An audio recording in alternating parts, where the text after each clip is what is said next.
আল্লাহর নৈকট্য লাভ। নামাজ বান্দাকে তার স্রষ্টার সবচেয়ে কাছে নিয়ে যায়। এটি আল্লাহর সাথে সাথে সরাসরি কথোপকথনের মাধ্যম। গুনাহ মাফ।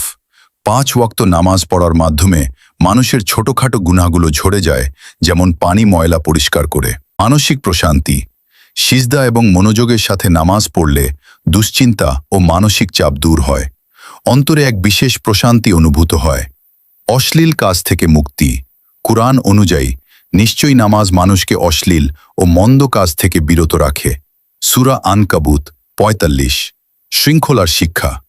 নির্ধারিত সময়ে নামাজ পড়ার অভ্যাস মানুষকে সময়ের গুরুত্ব বুঝতে এবং জীবনে সুশৃঙ্খল হতে সাহায্য করে। নামাজ না পড়লে যা হয় পরিণাম। নামাজ ত্যাগ করা একজন মুসলিমের জন্য অত্যন্ত ভয়াবহ পরিণতি বয়ে আনে। আল্লাহ অসন্তুষ্টি। ইচ্ছাকৃতভাবে নামাজ ত্যাগ করা আল্লাহ অবাধ্যতা এবং এটি তার ক্রোধের কারণ হয়। পরকালে কঠিন শাস্তি। কিয়াস্তি। কিয়ামতের দিন সর্বপ্রথম নামাজের হিসাব নেওয়া হবে। নামাজ না পড়লে জাহান্নামের সাকার নামক স্থানে কঠিন আযাব ভোগ করতে হবে। ঈমানি দুর্বলতা। নামাজ ত্যাগ করলে মানুষের অন্তর ধীরে ধীরে শক্ত হয়ে যায় এবং শয়তানের প্ররোচনায় বিভ্রান্ত হওয়ার সম্ভাবনা বেড়ে যায়। বরকত কমে যাওয়া।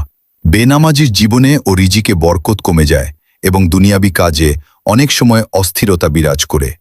সংক্ষিপ্ত কথা, নামাজ হলো জান্নাতের চাবিকাঠি। এটি ঈমান ও কুফরের মধ্যে পার্থক্যকারী। নামাজ পড়লে দুনিয়া ও আখেরাতে কল্যাণ, আর না পড়লে উভয় জগতেই চরম ক্ষতির সম্মুখীন হতে হয়। একটা